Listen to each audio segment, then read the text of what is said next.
जी हाँ दोस्तों, नमस्कार। स्वागत है आपके अपने परिवार अनमोल क्लासेस पर। उम्मीद करता हूँ कि आप सभी लोग स्वस्थ, मस्त व ज़बरदस्त होंगे और अपनी तैयारी को अच्छी तरीके से कर रहे होंगे। साथियों, हम लोग चर्चा करेंगे आज संस्कृत ग्रंथ के जो प्रमुख प्रमुख वर्णन हैं, तो बने रहिएगा हमारे चैनल पर। साथियों, करते हैं स्टार्ट। देखिए, ये है ग्रंथ और ये है वर्णन।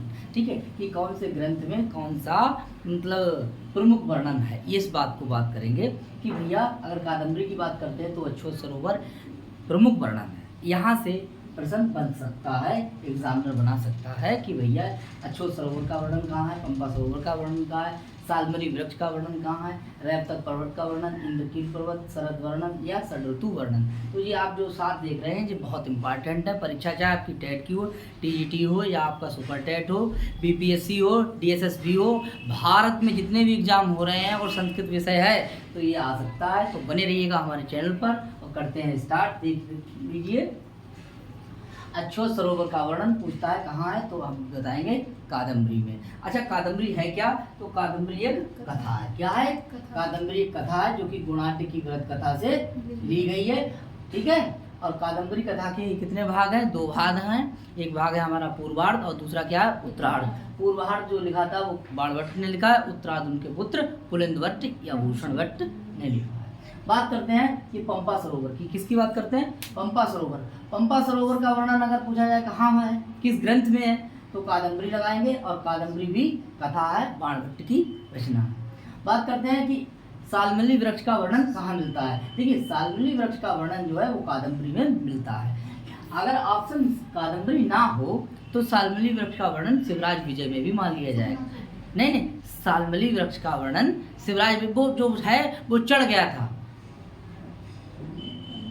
ठीक है, सालमली वृक्ष का वर्णन आपको देखने को मिल जाएगा शिवराज विजय में। ठीक है, प्रश्न जब आएगा तो सालमली वृक्ष का वर्णन जब आएगा तो कादम्बरी ही लगाएंगे। अगर ना हो तब मिल जाएगा आपके लिए। ठीक है, हाँ, वो जो है यवन युवक, वो ठीक है, उसमें ढाक का पत्ता होता है, यवन कन्या हो, ठीक है, यवन युवक होता है और वो कन्या होती है 7 वर्ष की, जैसे सौवर्णी। ठीक है, वही पे कहा।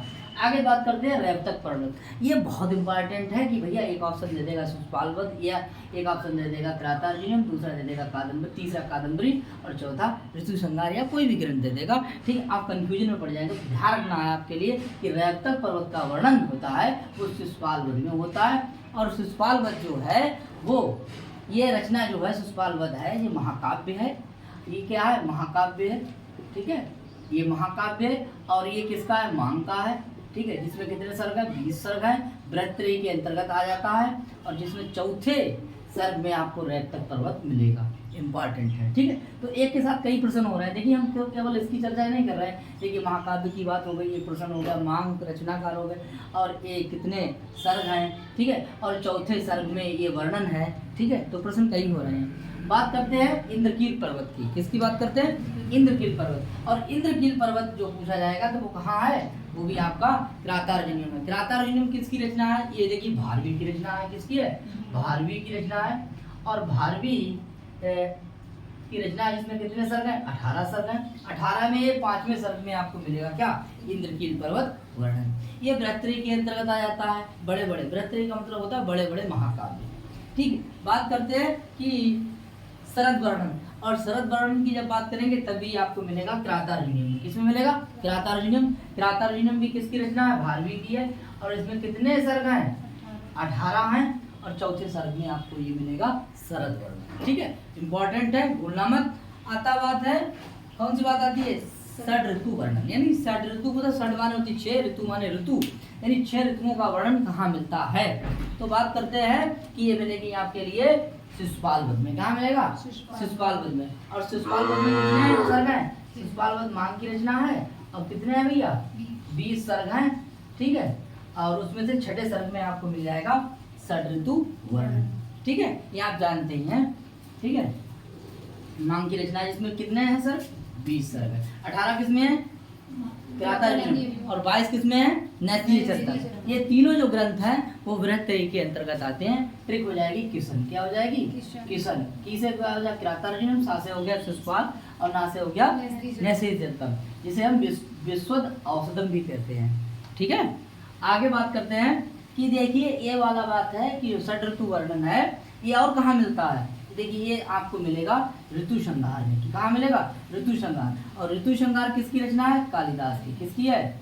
कालिदास। कालिदास को आप जानते होंगे अगर जो संस्कृत पढ़ता है, ठीक है, उसको सब पता है। कालिदास की रचना है, ये पहली रचना है, ठीक है। इनकी 7 रचनाएं हैं, जिसमें 3 नाटक हैं, 2 महाकाव्य हैं और 2 खंड काव्य हैं। खंड काव्य कह लीजिए चाहे गीत काव्य कह लीजिए, ये आपका गीत काव्य है। क्या है?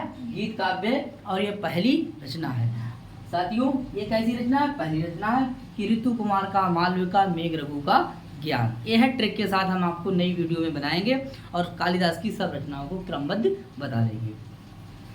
अब देखते हैं कि इसमें कितनी ऋतुओं का वर्णन है। 6 ऋतुओं का वर्णन है और इसमें श्लोकों की संख्या कितनी है? 144 है। बहुत इंपॉर्टेंट है कि ऋतु संहार में कितने श्लोक हैं, 144 लगा देंगे। कितनी ऋतु है? 6 ऋतु है। किसकी रचना है? कालिदास की रचना है। और कैसी रचना है? पहली रचना है। 7 रचनाएं हैं, मैं एक बार फिर से बात करूंगा। 7 रचनाएं हैं, जिसमें 2 महाकाव्य हैं, कुमार संभव और रघुवंश, 2 खंड काव्य हैं, मेघदूत और ऋतु संहार, और 3 नाटक हैं, अभिज्ञान शाकुंतलम, मालविका अग्निमित्रम और विक्रमो उर्वशी। इस तरीके से ये कालिदास की रचनाएं हुई। तो साथियों, ऐसी ही वीडियो देखना चाहते हैं तो हमारे चैनल पर बने रहिएगा। फिर मिलेंगे नेक्स्ट वीडियो में। नमस्कार करता है।